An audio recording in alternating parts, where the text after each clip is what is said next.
Mufate Bibiliya zanyu turebe mu rwandiko rwa mbere Pawulo yandikiye mwene data ukundwa Timoteyo wari umukuru w'itorero, igice cyaho cya kabiri. Uyu munsi turareba ku murongo wa 11, ariko ngiye gusoma mpereye ku wa 9 nk'uko ubushize twari twasomye. Kandi n'abagore nuko ndashaka ko bambara imyambaro ikwiriye, bakagira isoni birinda, kandi batirimbisha kuboha umusatsi cyangwa izahabu cyangwa imarigarita cyangwa imyenda y'igiciro cyinshi, ahubwo birimbishishe imirimo y'ingeso nziza nk'uko bikwiriye abagore bavuga yuko bubaha Imana. Umugore yigane ituza aganduke rwose. Ku murongo wa 12, kuko nanga ko umugore yigisha cyangwa ngo ategeke umugabo, ahubwo agire ituza. 13, kuko Adamu ari we wabanje kuremwa, nyuma hagakurikiraho Eva. Kandi Adamu si we wayobejwe, ahubwo umugore niwe wayobejwe rwose, ahinduka umunyabicumuro. Nyamara abagore bazakizwa mu ibyara nibakomeza kwizera, bakagira urukundo no kwera, bakirinda. Turaza kureba kuri murongo wa 11 n'uwa 12. Reka nongere ngusome. Umugore yigane ituza aganduke rwose, kuko nanga ko umugore yigisha cyangwa ngo ategeke umugabo, ahubwo agire ituza. Bavandimwe, uru rwandiko rwa mbere Pawulo yarwandikiye Timoteyo, wari umwana we nyakuri yibyariye mu byo kwizera. Ikindi, Timoteyo yari umukuru w'itorero. Mu byo yamwandikiye amubwira ko nk'umukuru w'itorero afite n'inshingano yo guhugura abagore, akababwira inshingano yabo. Ubwashize twari twarebye ko inshingano z'abagore ari ukwambara imyambaro ikwiriye. Iyo ni inshingano ya mbere. Twabonye ko abagore bakijijwe zimwe mu nshingano zabo mu itorero, barakijijwe ari abizera, ko imwe mu nshingano yabo ari ukwambara imyambaro ikwiriye. Icyo twakirebyeho, bagira isoni, birinda. Tubona ko ibyo bagomba kwirimbisha atari iby'inyuma gusa, ahubwo bakwiriye kwirimbisha imirimo y'ingeso nziza, kuko ari byo bikwiriye abagore bavuga yuko bubaha Imana. Umugoroba rero tuareba inshingano ya kabiri yitwa kwiga ndetse kwigana ituza. Bene mbere kwiga kandi kwigana ituza. Bakundwa bavandimwe, turi mu gihe kigoye, aho kwiga, kwigishwa, guhinduka umwigishwa wa Kristo, guhinduka umuntu wiga, ibintu bigoye. Biragoye haba mu bagabo, biragoye haba mu bagore. By'umwihariko abagore bakijijwe, Imana ibabwira kwigana ituza. Mwakwibaza muti kuki Imana iha aba badamu izi nshingano zimeze gutya? Murebye muri Bibiliya y'Icyongereza aho haravuga ngo a woman must receive instruction, ngo umugore agomba guhabwa inyigisho cyangwa se impuguro. Aha ni itorero ryateranye, disposition y'umutima w'umugore. Umutima w'umugore wakagombye kuba uri gutekereza ku kwigana ituza. Makata yaravuze ngo women are not to be the public teachers when the churches assembles, but neither are they to be shut out of the learning process. ngo abadamu bakijijwe ngo ntabwo bagomba kuba abigisha ku mugaragaro iyo itorero ryateranye, ariko kandi nanone ngo nta nubwo bagomba kwirukanwa aho bigira. Intumwa Pawulo yandikira Timoteyo yamubwiye ku mwifato w'abagore. Iyi nteruro ikoreshwa ahangaha ivuga ngo kuri uno murongo wa 10 ngo umugore yigane ituza. Kwigana ituza, iyi nteruro mu Kigiriki ivuga ngo receive instruction, ngo ni nk'integeko, ni ijambo ry'integeko rivuga kwakira amabwiriza, to receive instruction. Ahangaha Pawulo arimo arategeka abagore ko bagomba kuba bari mu itorero bigishwa. Ndagira ngo mbyextendinge mbasobanurire bavandimwe, habaho ibigo bitatu Imana yashyizeho. Ikigo cya mbere ni ikigo cy'urugo cyangwa urushako. Urushako ni ikigo Imana yashyizeho. Ikigo cya kabiri ni itorero. Icya gatatu ni ubutegetsi cyangwa se leta. Ibyo bigo byombi, muri ibyo bigo byombi ikigo gikuru kurenzaho ni urugo, itorero ndetse na leta. Ariko aho hantu hose tubona hagiye harimo umumaro w'umugore. Umugore agira umumaro amaze mu rugo, agomba kumenya umumaro we nk'uko Imana yabigennye, agomba no kumenya umumaro we, umwifato we mu itorero. Uno murongo rero tugezeho, Pawulo yandikira Timoteyo yamubwiraga yuko abagore umwifato wabo mu itorero ari uwo kwigishirizwa mu itorero. Baba bari gifted gute, bazi kuvuga cyane se wenda, basobanukiwe ibintu byinshi gute se wenda, umwami ahamagarira abagore bakijijwe kugira umwifato wo kwigishwa, cyangwa se to be taught. Ibintu rero byari ibintu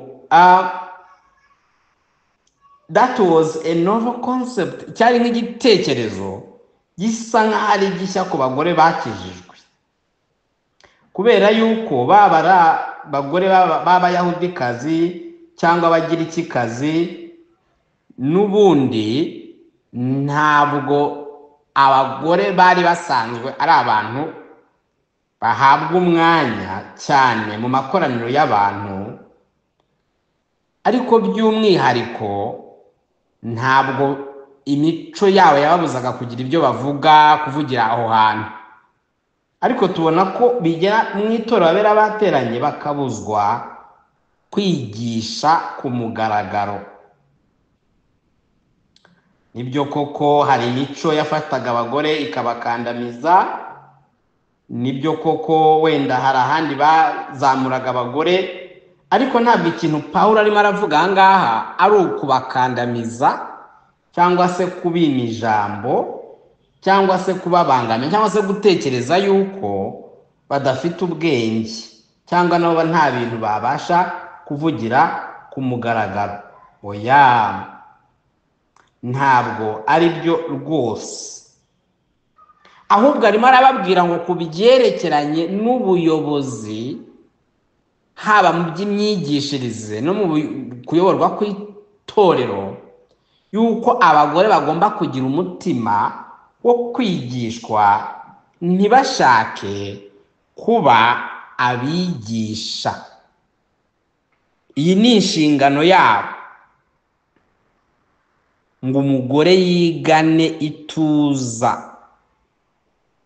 Reka njye kuri no tuza, mu Cyongereza iri tuza bavuze ngo quietly submissive. Iki cyanditswe niko kivuga ngo a woman must quietly receive instruction with entire submissiveness. ngo afite kuganduka kose. Bibiri imwe y'Icyongereza bivuga ngo entire submissiveness,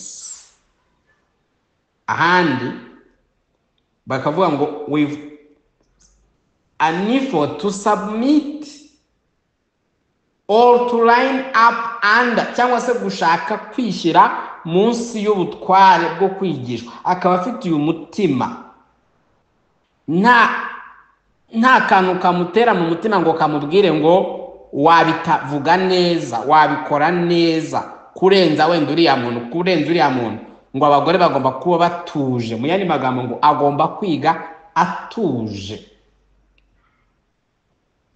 Quietly and submissive ni amagambo abiri afatanye, kwiga no kugira ituze. To be quiet and to be submissive, kwigana ituza.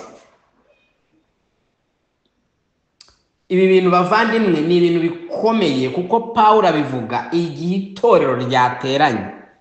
Harimo abantu muri mwe mwakijijwe vuba, harimo n'abantu mwakijijwe kera, ariko ndabasabira ngo Umwami abafungure amaso, muraza kureba ibyiza byo kugira ino disposition y'umutima.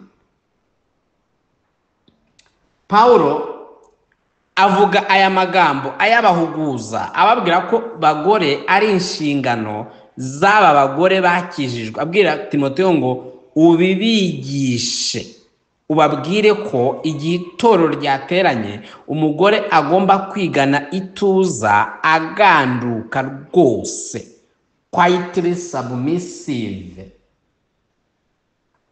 Ibintu rero bavandimwe birakomeye cyane, kuko arimo aratanga impamvu ku murongo wa 12 n'uwa 10, kuno murongo wa 12 nawo ariwo turi burebeho. Arasobanura impamvu y'iki kintu ari kuvuga, impamvu abagore batagomba kuba ari abigisha, ahubwo bagomba kuba ari abaganduka rwose, badashaka gutegeka abakuru b'itorero, badashaka gutegeka badashaka kuba abantu bagaragaza authority. Bakundwa, turi mu gihe gikomeye cy'ubuyobe. Nahoze ndeba, hari umugore kuri social medias wahoze utanga urugero, aravuga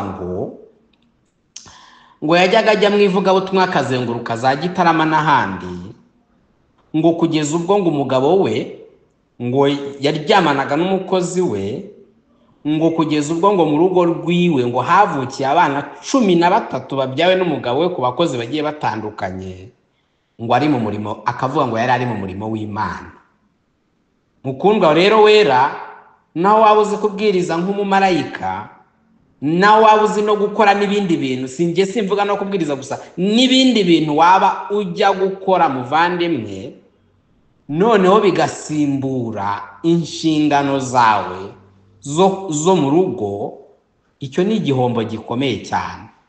Muri kino gihe niho tubona mu matorero y'iki gihe y'amagwira, cyo nakwita amagwira, kugwagwana, abantu basinze ubuyobe, niho ubona abagore bahaguruka bashaka nabo gukoresha ubutware bwabo ngo bagaragaze nabo ko rwose bakwigisha. Pawulo yari abizi ko umugore ashobora kwiga teolojiya akanarusha abagabo. Aramutse ayize yayikoresha ati? Ibyanditswe bigaragaza uburyo yayikoresha: yigisha abana, ahugura abandi bagore, cyangwa abwiriza ubutumwa bwiza ku bagabo bamusanze, abo bahuriye ku kazi rwose. Ariko igihe itorero ryateranye, umugore ngo ntakwiriye gukoresha ubutware bwe hejuru ngo ashake gutegeka mu itorero aharimo abagabo n'abagore. Nyine birakomeye. Ku murongo wa 12 muhitegereze cyane rwose, abantu mukizera, iyi ni inyigisho mugomba kwiga. Haravuga ngo kuko nanga ko umugore yigisha cyangwa ngo ategeke umugabo. Hari ibi bintu bibiri, I do not allow, iyi nshinga ngo nanga ko ikoresha ishaka kugaragaza icyo umuntu yifuza. Ni ukuvuga ngo Pawulo yari arimo agaragaza ikibazo ngo kiririyo cyari gihari ku bagore benshi bo muri Efeso, kubera ko ngo bifuzaga kuba ababwirizabutumwa bwiza bo ku mugaragaro, public preachers. Bagore bo mu itorero ryo muri Efeso abenshi ngo bashakaga kujya bigisha mu itorero, ndetse bakanagaragaza uburyo nabo bazi ibintu bakwigisha. To teach, ahangaha bashaka kwigisha mu itorero. Pawulo akoresha iyi nshinga kugira ngo agaragaze uko byari bimeze ahangaha. Ubundi byiza ni nko yavuga ngo to be a teacher. I do not allow women to be teachers. Ngo sinemere abagore kuba abigisha ba rubanda mu gihe itorero ryateranye. Iki yari ingingo y'ingenzi, kuko uku kwigisha wari umurimo w'itorero. Ni umurimo w'itorero, kandi mu itorero ni abakuru b'itorero bagomba kuba barimo barigisha. Murabizi ko mu byakozwe ni mu gice cya 13 umurongo wa mbere, ndagira ngo tugende tujya mu byanditswe bimwe na bimwe muharebe, muhabumbura ibyakozwe n'intumwa 13 rimwe bakundwa.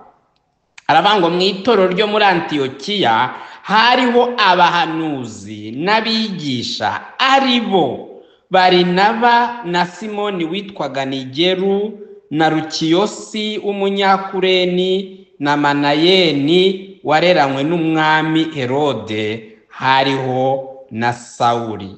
Murebe abantu bari bari mu itorero ryo muri Antiyokiya, ngo hariyo office cyangwa se umurimo w'abahanuzi n'abigisha. Muri aba bantu bose ari Barinaba, ari Simoni witwaga Nigeru, na Lukiyosi w'umunyakureni, na Manayeni, aba bose bari abagabo. Muri no torero ryo muri Antiyokiya abakoraga uno murimo wo kwigisha bari abagabo gusa. Ndagira ngo dusome n'ahandi mu rwandiko rwa mbere rwa Pawulo yandikiye ab'Ikorinto igice cya 12 umurongo wa 28, naho muharebe. Rwandiko rwa mbere Pawulo yandikiye abera b'Ikorinto igice cyaho cya 12 ku murongo waho wa 28. Bagira ngo muhitegereze murebe. Haravuga ngo Imana yashyize bamwe mu itorero, ubwa mbere intumwa, ubwa kabiri abahanuzi, ubwa gatatu abigisha, maze ishyiraho abakora ibitangaza n'abahawe impano zo gukiza indwara, n'abahawe gufasha abandi, n'abahawe gutwara, n'abahawe kuvuga indimi nyinshi. None mu itorero Imana, mu itorero yagiye ishyiramo imirimo ikorwa. Muri imirimo yakorwaga yashyizemo no kugira gute n'uwo kwigisha. Bamwe baha kuba bigisha, abandi baha gukora ibintu bigiye bitandukanye. Ariko ahangaho turi kubona ko Pawulo abuza abagore gukora umurimo w'ubupasitori cyangwa se umurimo wo kuba abagabura b'ijambo ry'Imana ku mugaragaro igihe itorero ryateranye. Ntabwo arimo arababuza kwigisha mu zindi condition cyangwa se mu bundi buryo, kuko tubona ahantu abagore bigishaga. Reka mbaho urugero rw'ahantu abagore bigishaga, hatagira umuntu ugira igitekerezo akavuga ngo Pawulo yabuzaga abagore kwigisha. Abagore muhamagariwe kwigisha, ariko muri condition umwami atanga. Mu byakozwe n'intumwa 18:26 ndagira ngo muharebe, murebe uburyo umwami yemerera abagore kwigisha kuri certain circumstances. Byakozwe n'intumwa 18 umurongo wa 26. Mwitegereze murebe.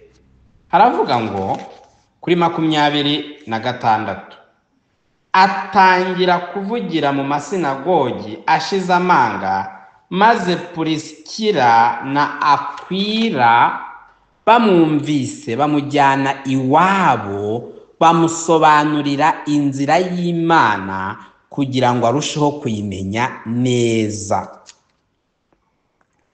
Nimwitegereze murebe, uyu nguyu yari umwigishwa witwaga Apolo. Uyu yigishaga muri Efeso n'i Korinto, kandi wibuke ko Pawulo yandikira Timoteyo yamwandikiye ibintu Timoteyo yabwiraga abantu bo mu itorero ryo muri Efeso. Rero aha uyu nguyu uyu muyuda witwaga Apolo ngo yari yaravukiye muri Alexandria aza kugera muri Efeso, ngo yari umuntu w'intyoza w'umunyabwenge, ngo kandi akaba n'umuhanga mu byanditswe, ngo yari yarigishijwe inzira y'umwami Yesu, yagiraga umwete mwinshi mu mutima, yavugaga ibya Yesu kandi abyigisha neza, ngo ariko yari azi umubatizo wa Yohana gusa. Rero ngo Pulisila na Akwila aba bari umugabo n'umugore, ngo bamwumvise bombi. Abantu bamwumvise ni bande? Ni umugabo n'umugore. N'uyu mugore yumvaga theology, yagombaga kumenya ibyigishwa, akamenya nimba ari ukuri cyangwa ari ubuyobe, kuko nabo baramenyaga. Nubwo uyu mugore igihe yabaga ari mu itorero yabaga acecetse, ariko ngo yumvise iby'uyu Apolo wari intyoza yigishaga, ngo bagira umwete wo kumujyana iwabo bombi. Itegereze urebe, bombi, umugabo n'umugore, bombi bamusobanurira inzira y'Imana. Murebe, mu rugo kwa Pulisila na Akwila, wari umugabo nimba ari Pulisila, bamwe wari umugore nimba ari Pulisila, nimba ari Akwila. Aya mazina sibasha kuyatandukanya, ariko umwe yari umugabo, undi yari umugore. Hanyuma babonye Apolo afite kujijwa, azi gusa umubatizo wa Yohana, ngo bombi bamujyana iwabo. Reba hahandi mu rugo iwawe, mu rugo iwanyu. Ahangaha tubona ko uyu mugore yigishije n'uyu mugabo, umugore yigisha uyu mugabo, ngo bamusobanurira inzira y'Imana. Iyi ngiyi ni proper theology. Bamusobanurira ibyanditswe, bamusobanurira theology. Niyo mpamvu abagore mugomba kumenya ibyanditswe, mugomba kubimenya byose. Ibyanditswe byose abagabo bamenya, namwe mukwiriye kujya mubyiga mukabimenya. Ntabwo hariho itsinda ry'ibyanditswe byagenewe abagabo ngo habeho n'itsinda ry'ibyanditswe byagenewe abagore.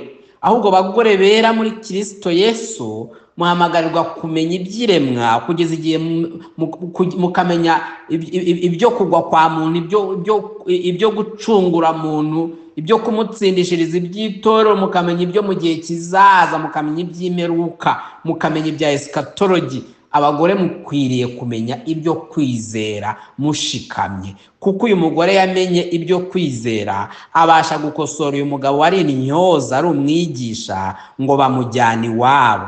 Ntabwo uyu mugore yamubonye yigisha ngo ahita atangira kumugisha impaka aho ngaho mu materaniro, ngo ahita atangira kumucarenjinga aho ngaho, ahubwo ngo bamujyanye iwabo, ngo bamusobanurire inzira y'Imana, ngo kugira ngo arusheho kuyimenya neza. Uyu mugore asobanura, afatanya n'umugabo we, basobanurira uyu muntu inzira y'Imana, bamusobanurira ibyanditswe byera. Ntabwo mu rugo uyu mugore yari acecetse. Ntabwo ibyanditswe bivuga ngo mucecekere mu rugo, kuko hari ukuntu ibi byanditswe mu byiga bikarangira mufasha application zitarizo zo kutongera kwiga ibyanditswe, zo kuta abantu bare interested mu gusobanura theology. Igihe waba uri muri bisi ukaba utasobanura ibyanditswe byera, waba uri mu kazi ukaba utasobanura ibyanditswe byera, waba uri mu rugo ukaba utasobanura ibyanditswe byera, ugasanga waracecetse muri bisi, waracecetse mu rugo, waracecetse ku kazi, waracecetse mu itorero. Icyo gihe uba uri mu buyobe, bagore bera. Iyi context yangaha ni ugucecekera mu itorero, ariko ntibivuze rwose ko utakora nka Pulisila na Akwila ngo ube wasobanura ibyanditswe. No muri Tito igice cya 2 umurongo wa 3 n'uwa 4 tubonamo instance y'aho umugore ashobora kwigisha. Umugore yakwigisha mu rugo rwe, umugore yakwigisha abandi bagore. Murebe muri Tito igice cya 2 kugira ngo mubumbureyo nabo murebe muri bino byanditswe. Bagore mwakijijwe mubimenye ibi ngibi. Tito igice cya 2 umurongo wa 3 n'uwa 4 haravuga ngo n'abakecuru nuko ubabwire bifate nk'uko bikwiriye abera, batabeshyera abandi, badatwarwa umutima n'inzoga nyinshi, bigisha ibyiza, kugira ngo batoze abagore bato gukunda abagabo babo n'abana babo. Nimwitegereze murebe mu mibereho ikwiriye abakristo. Abakecuru baravugwa hano, hari havuzwe abasaza. Ku murongo wa 2 havuzwe guhugura abasaza ngo kugira ngo be gukunda ibisindisha, bitonde badashayisha, ngo bazima mu byo kwizana n'urukundo no kuyangana. Ariko ageze ku bakecuru ngo nabo nuko ibyo yabwiye abasaza nabo nuko. Ariko ngo Tito ababwire bano bakecuru by'umwihariko, cyangwa se abagore bakuze, abagore bakuru mu itorero, ababwire yuko ngo bakwiriye kwifata nk'uko bikwiriye abera. Mwitegereze murebe mwasanga ko impamvu izi instruction zose zibaho nuko abera bagira umwifato ukwiriye. Abera ahantu bari baba batandukanye n'abanyamadini, baba batandukanye n'abandi bantu bishukira mu madini. Abera bejejwe muri Kristo, bafite ubukiranutsi bw'Imana, bagira uko bifata. Icyambere ngo bano bakecuru bagomba kuba batabeshyera abandi. Nimba mubizi neza, ikintu cyitwa amagambo kiba mu bagabo, kiba no mu bagore, ariko iyo kigeze mu bagore, umubi hari ukuntu agikoresha cyane, ugasanga bashyushya inkuru cyane, bakagira n'amagambo menshi no kubeshyerana. Niyo mpamvu Pawulo yadressinga ayobowe n'Umwuka Wera yabwiye Tito guhugura abakecuru yuko ngo batagomba kuba ari abantu babeshyera abandi. Kubeshyera abandi, uyu si umurimbo w'imbere, iyi si inshingano, kuko ngo bagomba kuba bafite ituza, batari abantu bakunda kuvugavuga, ngo badatwarwa umutima n'inzoga nyinshi. Noneho hari amakajambo ngo bigisha ibyiza. Mubona ko abagore bahamagarirwa kwigisha ibyiza. Umwami abahamagarira kwigisha ibyiza. Babyigisha abana b'abahungu, babyigisha abana b'abakobwa, babyigisha abandi bagore, babyigisha n'abagabo babo muri setting yo mu rugo.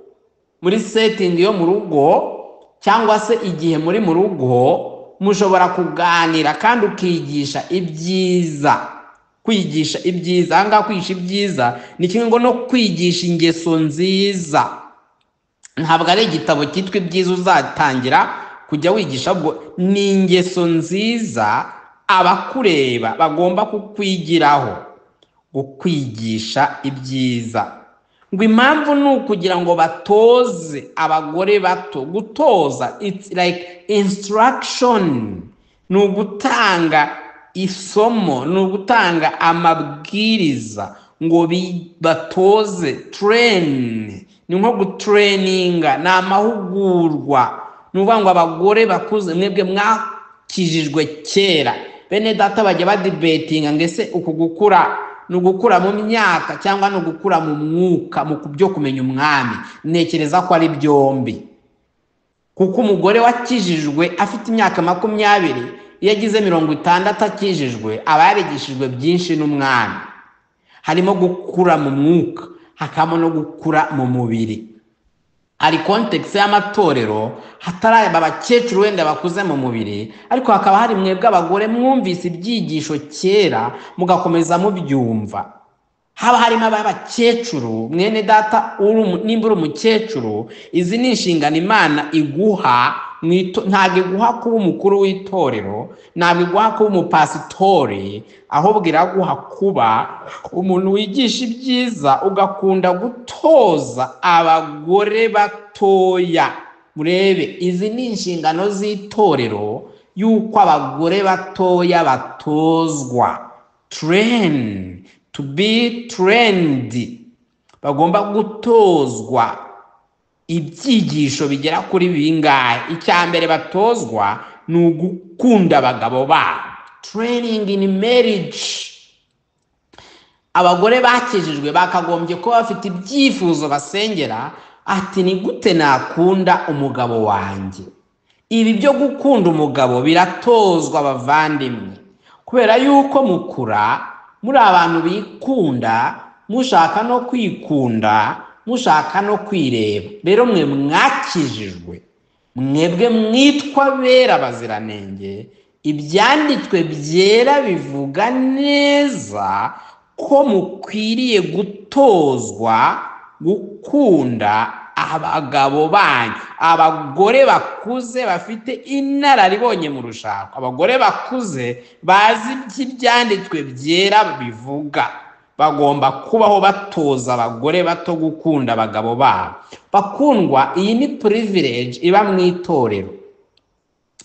Abagore bo mu isi ntabwo batozwa gukunda abagabo babo, ahubwo systems turimo ibatoza kugara ku bagabo babo, ibatoza gushega ku bagabo babo, ibateza kuvuga iti murangana, murasa, nawe wowe, ariko ibyanditswe byo ntabwo ari uko bivuga. Ibyanditswe byo biravuga ngo mugomba gutozwa gukunda mbere na mbere abagabo banyu. Murabizi neza ko inshingano yo gukunda ari y'umugabo. Umugabo niwe uhawe gukunda umugore nk'uko Kristo yakunze itorero akaryitangira. Ariko nimurebe, abagore ntabwo mwabwiwe ikigero cyo kubakunda, ariko Imana yavuze ngo mugomba gutozwa kubakunda. Ibi ni ibintu mugomba kwitoza. Ndagira ngo mbabaze abagore bakijijwe, namwe bakobwa mutarashyingirwa, ibi bintu ujye ubitekerezaho ko ari ibintu byo gutozwa. Nuko by nature, ku bwa kamere yawe biragoye gukunda uwo mugabo. Ku bwa kamere yawe biragoye gukunda umugabo. Ni ibintu utozwa. Tekereza ko Umwuka Wera bihumeka akabwira Pawulo akabyandikira Timoteyo, akabyandikira Tito, akakomeza avuga ku bagore. Ingingo y'abagore ni ingingo igarukaho mu byanditswe byera ko bagomba gutozwa. Niyo mpamvu bakundwa dukunda kwiga nk'abagore. Harimo abantu bagiye bazi se kuki twiga nk'abagore. Nuko ibyanditswe byavuzwe ko mugomba gutozwa ibi bintu. Mwami Imana akomeza bitwereka. Ikindi murebe, abakuru b'itorero bafite uruhare mu gutoza aba bagore, kuko Pawulo yandikiye Timoteyo, abyandikira na Tito kugira ngo abihuguze bano bagore bakuru, nabo bajye babihuguza abagore batoya. Ntabwo uyu mugore mukuru yabihuguza atarabihugujwe n'abakuru b'itorero. Ibi bintu ni ibintu by'ingenzi bakundwa. Ngo ndetse ikindi cya kabiri ngo ni ugukunda abana babo. N'ikintu cyitwa gukunda abana muragitozwa. Hari uri kumbwira ngo by nature ngo abagore dukunda abana. Oya, turi muri generation yanga abana. In fact, kubw'ubunyabyaha bwawe no kubw'ivuko ryawe biragoye gukunda abana, kubera yuko abana bakudimendinga byinshi. Abana batuma wigomwa byinshi bigiye bitandukanye. Rero birasaba ko utozwa kubakunda, ugatozwa gukunda kubabyara, ugatozwa gukunda kubarera, ugatozwa kubitaho. Rero murabona ko izi abagore barigisha, ariko yigisha mu ihe context. Twanya ko context ya mbere yigisha ni mu rugo, indi context ya kabiri yigisha ni ukwigishanya nk'abagore, abakecuru batoza abagore bato. Indi context ya gatatu umugore yigisha ni ukwigisha abana, kuko atozwa gukunda abana. Abana batozwa afitanye relationship n'abana. Abagore mufite izo nshingano zikomeye bakundwa, mufite izo nshingano zikomeye. Impamvu mwene data umukundwa yavuze ngo impamvu dusigaye dufite abana benshi b'ibirara nuko babuze abagore babakunda, babuze abagore babatoza. Abagore bataye inshingano zabo zo gutoza abana, bibera mu bindi. Inshingano z'umugore ni ukwigana ituza igihe ari muri public assembly, ariko kandi ni ukwigishanya nk'abagore, ni ukwigisha abana, ni ukwigisha mu ngo zanyu mubwiriza ubutumwa bwiza, izo zose ni circumstances zigaragara yuko mugomba kuba murimo murakora. Umwami aravuga ngo ntabwo rero mwemerewe to exercise authority over men. Aha Pawulo abuza abagore gushaka gukoresha ubutware ubwo ari bwo bwose hejuru y'abagabo mu itorero igihe riteranye, kubera yuko abakuru b'itorero nibo bagomba gutegeka mu itorero. Muri runo rwandiko twari turimo turareba rwa mbere Pawulo yandikiye Timoteyo ku gice cyaho cya 5 ku murongo wawo wa 17, nimwitegereze murebe. Haravuga ngo abakuru b'itorero batwara neza batekerezwe ko bakwiriye guhabwa icyubahiro inshuro ebyiri, ariko cyane cyane abarushwa no kuvuga ijambo ry'Imana no kwigisha. Nimurebe, batwara neza. Abakuru b'itorero batwara neza. Ni bande batwara itorero? Ni abakuru b'itorero. Ni bande batwara urugo? Ni umugabo mu rugo. Ni bande batwara? Iri jambo gutwara is to exercise authority. Nuvuga ngo nibo bafite ubu butware. Abakwiriye kuba bose ari abagabo nk'uko bigaragara mu byanditswe byera, kuko wakoze usaba abakuru b'itorero nta mukuru w'itorero w'umugore we twabona. Oya, hano muri no rwandiko rwa mbere igice cya 3 umurongo wa mbere, muri no rwandiko rwa mbere rwa Timoteyo igice cya 3 umurongo wa mbere, aravuga ngo iri jambo ni iryo kwizerwa ngo umuntu nashaka kuba umwepiskopi cyangwa se umukuru w'itorero aba yifuje umurimo mwiza. Nuko umukuru w'itorero cyangwa umwepiskopi akwiriye kuba inyangamugayo no kuba umugabo w'umugore umwe. Ubona ko handitse ko akwiriye kuba ari umugabo w'umugore umwe. Ntabwo handitse ngo akwiriye kuba ari umugore w'umugabo umwe. Oya, ari umugabo w'umugore umwe. Iyo turebye ku murongo wa 5 ngo mbese utazi gutegeka, hano muri Timoteyo wa mbere 1 Timothy 3:5, mbese utazi gutegeka abo mu rugo rwe yabasha ate kurinda itorero ry'Imana? Murabona ko no mu rugo umugabo ni utegeka abo mu rugo rwe. Ndabibutsa, abo mu rugo nabahe? Mbere na mbere ni umugore, hagakurikiraho abana, hagakurikiraho abaja n'abagaragu, ndetse n'abandi bantu bose baraho. Nta uri free agent, kuko ngo utazi gutegeka abo mu rugo rwe. Umugabo utazi gutegeka abo mu rugo rwe ngo yabasha ate gutegeka itorero ry'Imana? Yabasha ate kurinda, to protect, to guard? Yabasha ate kurinda itorero ry'Imana ibirura? Yabasha ate kuririnda ubuyobe? Yabasha ate kuririnda mu buryo ubwo ari bwo bwose nimba atazi gutegeka? Murabona ko abagabo nibo bategeka mu ngo, nibo bategeka, bagomba kuba barinda itorero. Nta nubwo umugore agomba kugira ubwoba avuga ati itorero ngo rizazamo ubuyobe, ngo nintagira icyo nkora, ngo reka ngire icyo mvuga, ngo reka nake microphone mvuge. Kurinda itorero ry'Imana ni umurimo w'abagabo. Icyo wakora gusa ni ukurisabira. Icyo wakora gusa ni ukurisabira. Rero ibintu nibyo Pawulo yavugaga kuri iyi mirongo, ngo to rule the church.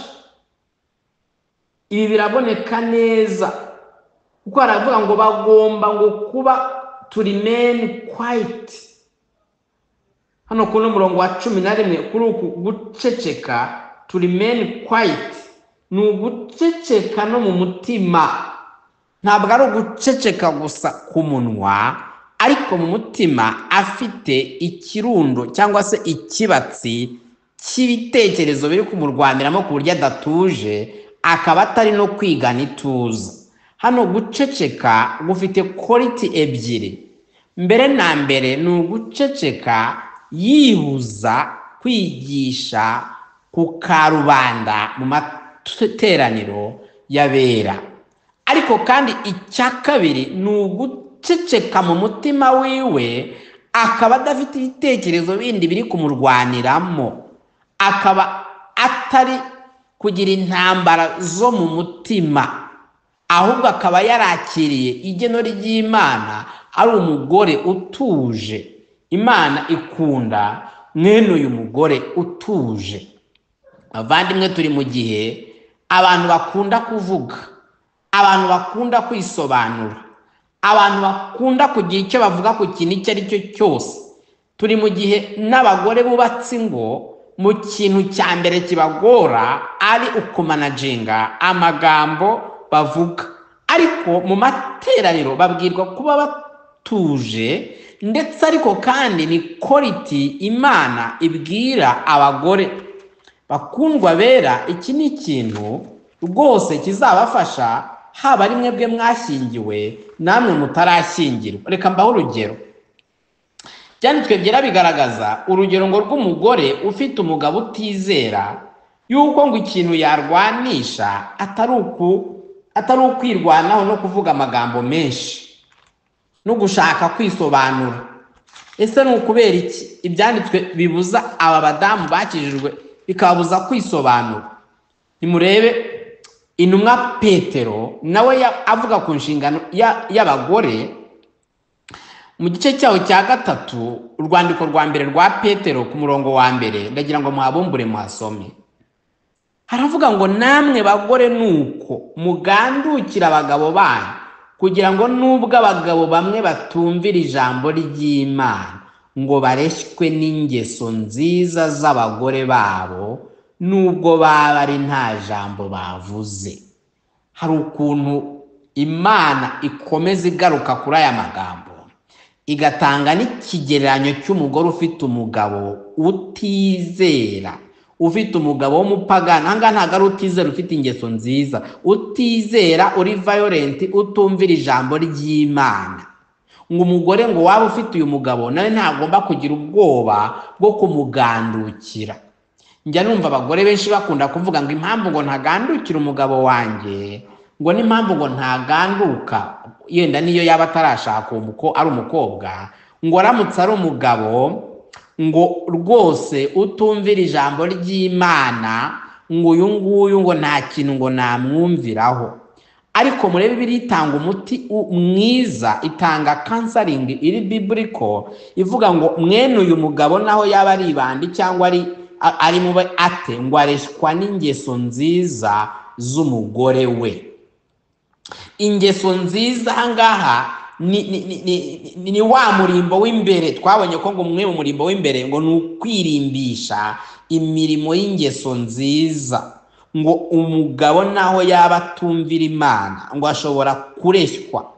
Murabona yuko umugore agomba kubaho ari impumuro mu rugo, ari impumuro ku mugabo, ku buryo na wa mugabo wa wundi utumva ngo areshywa. Ntabwo Bibiliya igaragaza ko umugabo agomba kureshywa n'imisatsi wasokoje, agomba kureshywa n'amarangi wikubise ku maso, nayo wisize mu ngohe, n'uburyo waconze ingohe. Ibyo ntabwo ari byo byagombye kuba bireshya umugore wera.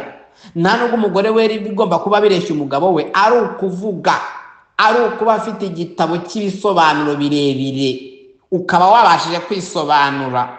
Ntabwo ari icyo ngicyo bakundwa bakijijwe. Nta nubwo umugore wera icyatuma umugabo wareshywa ari amarira, nagging tears, nagging, ukaba wenda warira ikintu atari yaguhaye akakiguha. Nta nubwo ari ukumutreteninga uvuga uti nutabima ndigendera. Nimba muri abafiyanse uti nahita ndishakira n'uwundi nyine mainteninga, nutamenteninga ndigira ku wundi. Ntabwo ari ibyo ngibyo byanditswe byabwiye abagore bera. Abandi kubwira mu byumve, ntabwo ari abagore b'isi.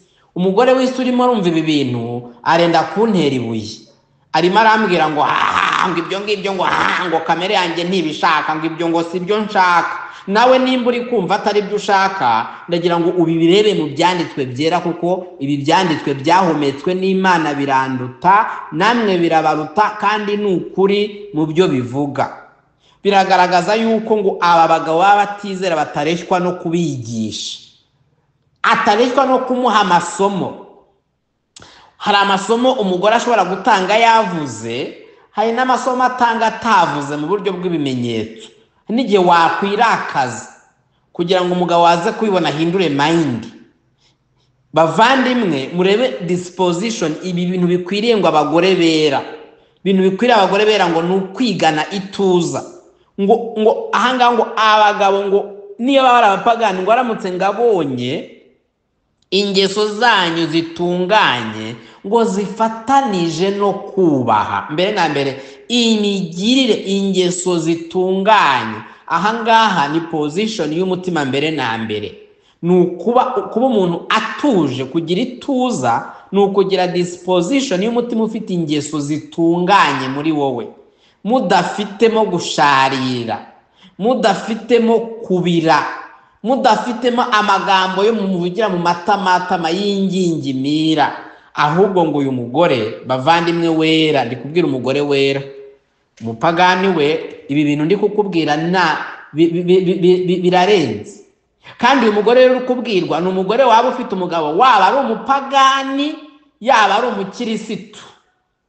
Ndetse ikigero cyatanzwe aha ni ku mugabo w'umupagani, ko aha naho ugomba kugira ituza, a quiet spirit and submissiveness, naho yaba atizera.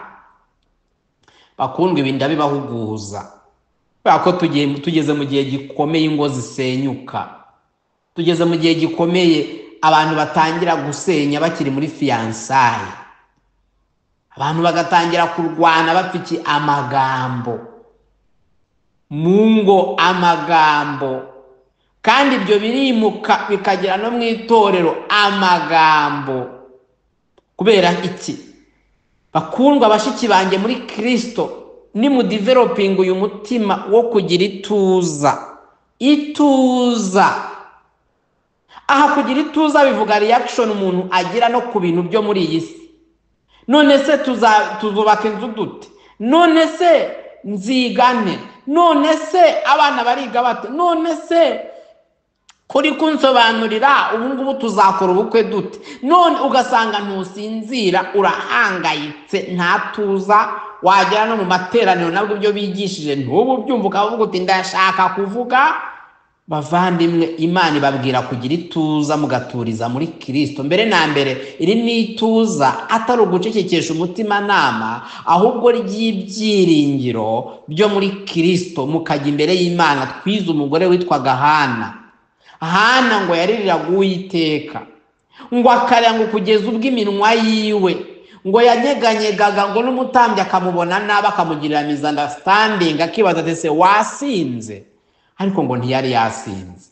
Bagore, it's a call for you to pray. Umugore udasenga, umugore udaharira urugendo rwe rukomeye Imana, ngo abana babereka Imana, umugabo amwereka Imana, iby'urugo abyereka Imana, ibya future byereka Imana. Kuko kugutuza ntabwo ari ugucecekesha umutima nama, ni ugutuza kuko wizeye ko Imana wabibwiye ibyumva, yumva gusenga. Ngo abagore ngo nabagira abagabo ngo batubaha Imana, ngo nibagaragaza ingeso zabo nziza, ngo zifatanije no kubaha. Uku kubaha kuvuga ngaha ni submissiveness. Umugore arangwa n'ituza, umugore arangwa no kubaha rwose. Naho waba ufite umugabo mubi wa undi hanyuma y'abandi bose, in fact nani wagombye kuba uri kuvuga ngo ariko ngo nawe nabanza ahinduke, ngo nawe ngo nandebe, ngo nawe ngo nambone, ngo nawe reka, ngo ahubwo ngo yigane ituza, ngo agaragaze ingeso nziza zifatanije no kubaha rwose. Ku murongo wa 3 bavuga ngo umurimbo wanyu we kuba inyuma, wo kuboha imisatsi cyangwa wo kwambara izahabu cyangwa wo gukanisha imyenda, ahubwo uw'imbere uhishwe mu mutima, abe yambaye wa murimbo uhishwe mu mutima, wa murimbo utangirika, wa murimbo w'umwuka, wa murimbo ufite ubugwaneza. Kuko murimo muribaza mutese, iyo umuntu atuje, iyo umuntu acecetse aba ameze ati? Aba arimo arambara umurimbo utangirika w'umwuka, aba arimo aragira ubugwaneza, aba arimo aragira amahoro yo mu mutima imbere, aba ari rwose, aba arimo arifata nk'umugore wera, aba arimo ariringira Imana. Kwiringira Imana ukabisimbuza amagambo, ukabisimbuza kudatuza ko mu mutima, ahubwo wiringira Imana. Nimba utwite wiringira Imana yitanga gutwita kizaguha kubyara. Ntuhangayikishwe n'uburibwe bw'ibise, ahubwo wiringira Imana. Nimba ufite umugabo utari kukumva, nimba ibyo urushaka uri umukobwa utegereje igihe kirekire, ukaba utegereje kuzashakwa ariko ukaba nta mufiyanse uri kubona, aho kugira ngo ujugunye amahoro y'umutima wawe, uba udatuje, ujye wiga ufite amaganya, udafite gutuza ko mu mutima. Mukundwa wera, wiringira Imana, ngo biringiraga Imana, wiringira Imana. Kwiringira Imana ariko kwirimbisha imirimbo myiza. Abafite abagabo, udevelope kumvira umugabo wawe. Nimba hari ibintu biri mu rugo bigoye, bya bindi bikomeye, rekana no kurwana nabyo. Ireba uburyo wakwiga kumvira umugabo wawe umunsi ku munsi. Bakobwa mutarashaka, icyo nicyo kintu, iryo niryo somo rikomeye, kumvira. Harimo n'umuntu umbwira atari ko se Erida, ko ibintu wari ubitwigisha nuko n'ibyanditswe byera bihora bibivuga. Nawe reba ibintu Umwuka Wera yanditse akabwira Pawulo ngo abibwire Timoteyo. Twabonye Timoteyo ari kubihuguza abagore, tubona Tito ari kubihuguza abagore, turi kubona Petero uyu nguyu avuga yuko ari inkingi ya mwamba y'itorero, avuga yuko ngo ariwe ngo yaragijwe itorero. Umuzi ko Yesu amubwiye ngo ragira itorero ryanjye Petero we, yarangiza nawe umwuka kongera akabimubwira. Ese ubu twe twabiceceka dute mu gihe cya feminisme, mu gihe cy'ubugare bwo hejuru? Mwareka kubyumva mute? I will hear them in your ears always. Inzahora mbibabwira kugeza igihe umwami azaremera ishimwe mu mitima yanyu bakundwa. Nimurambirwe kubyumva, kuko iyi ni intambara ikomeye hagati y'umwuka ndetse na kamere. Ngo abagore bera ba kera bajyaga biringira Imana, ngo bakirimbisha kugandukira abagabo babo. Ntabwo kwari ugusakuza, ntabwo kwari ukugira urusaku rwo mu mutima, ntabwo ari ugushaka. Murebe, nimwitegereza mugasanga abagore bera n'abagore buri gihe ikintu barimo barareba ni mu rugo, uburyo bakunda abana, uburyo bakunda abagabo babo, uburyo bakumvira abagabo babo, uburyo bakwigana ituza, uburyo baba abantu basenga. Iyo mpamvu njya nkunda iyo mwasenze. Harimo abagore batitabira no gusenga kwanyu, ariko rwose wow unto you, all you women who are not intercessors, who are not prayer warriors. Kuko nimba udasenga uri umugore mukundwa, iki gihe uzakiba mute? Urugo uzarwubaka ute? Uzaba muri buno buzima bugoye gute? Abana uzabarera ute? Uzabana n'uyu mugabo ute w'umunyabyaha Imana yaguhaye nimba utiringira Imana? Kandi uburyo bwo kwiringira Imana twabonye ko ari ukuguma mu ijambo, twabonye ko ari ukuguma mu masengesho. Ngo biringiraga Imana, biringiraga Imana. Ngo ntabwo bari abagore bafite ubwoba bubahamura, bari abagore biringira Imana. Turi mu gihe abagore benshi bajugunya amahoro yabo, bafite ubwoba. Kubera ubwo bwoba bikabatera gushaka gutegeka abagabo, bikabatera gushaka kwinjira no mu nshingano zitariza, bikabatera trauma z'uburyo bugiye butandukanye. Ariko ndabwira abagore bera, imwe mu nyungu zo kuba umugore wera ni ukugira amahoro imbere y'Imana. Mbere na mbere no kufitanya amahoro n'Imana, kuko ibyaha byawe byababariwe muri Kristo Yesu. Nuko ufite ibyiringiro by'ubugingo buhoraho, nuko uzi yuko utagomba kwirwanirira, ahubwo intambara zawe zigomba kurwanwa n'Imana. ndagira ngo mbabwire mwebwe mwasubiye inyuma, mwadohotse kuri iyi nshingano yo kwigana ituza, haba mu rugo haba mu itorero. ndagira ngo mbabwire mufate one of the application, mwongere ibihe byo gusenga. Wa mugore we wongere ibihe byo gusenga nimba ibintu bimaze kukuzambana. Wa mukobwa we wongere ibihe byo gusenga nimba ubona amaganya yo mu isi akubanye menshi ukaba udatuje.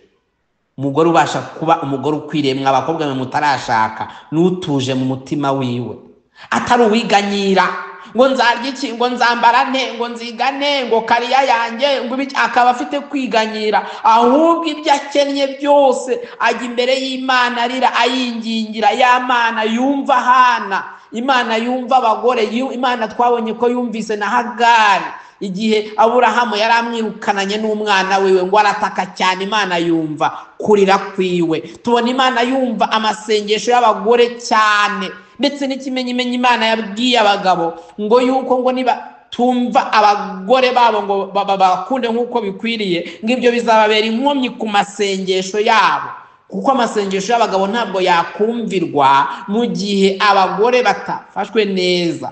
Murumva ko abagore mukwiriye gusenga bakundwa, musengera aba bantu, musengera abana banyu.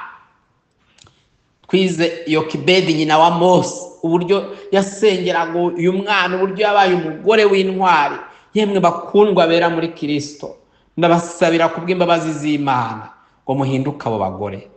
Ndabasabira kubw'ubuntu bw'Imana. Mbega uburyo mukwiriye kwigana ituza, mbega uburyo mudakwiriye kuba abantu bashaka ubutware ahariho hose. Ubundi umugore ntabwo abaho ngo yiyubakire izina, oya, abagore babarangwa no kuba mu bikari. Izina ry'umugore aryubakira hirya y'amarido, hanyuma hanze akaba ariho imirimo yiwe igaragarira. Twabonye nyina wa Mose bavandimwe, ujye musubiramo ibyigisho twize. Yarezinze abantu b'intwari, arezinga Mose wabaye umucunguzi w'Abisirayeli. Uyu nyina wa Mose Yokebedi arezinga Aroni wabaye umutambyi, arezinga Miriyamu wabaye umuririmbyi n'umuhanuzi kazi ukomeye, arezinga abana bakomeye kubera yuko yabaye bize yita kuri aba bana. Nge ntabwo nzi ibyo muri kwitaho bakundwa, Mwami abibereka abaho uyu mutima ngo nuko umugore ngo yigane ituza. Iyindi application nababwira ko mwatahana bakundwa kuri uyu mugoroba, mutahane application yo gusenga musaba Imana ibi bintu. Mumenye yuko guceceka mu iteraniro bibabuza kujya mwigisha ubutumwa bwiza mu ngo, ku kazi n'ahandi muri. Ko twabonye Priscilla na Akwila, twabonye n'abandi bagore babikoraga.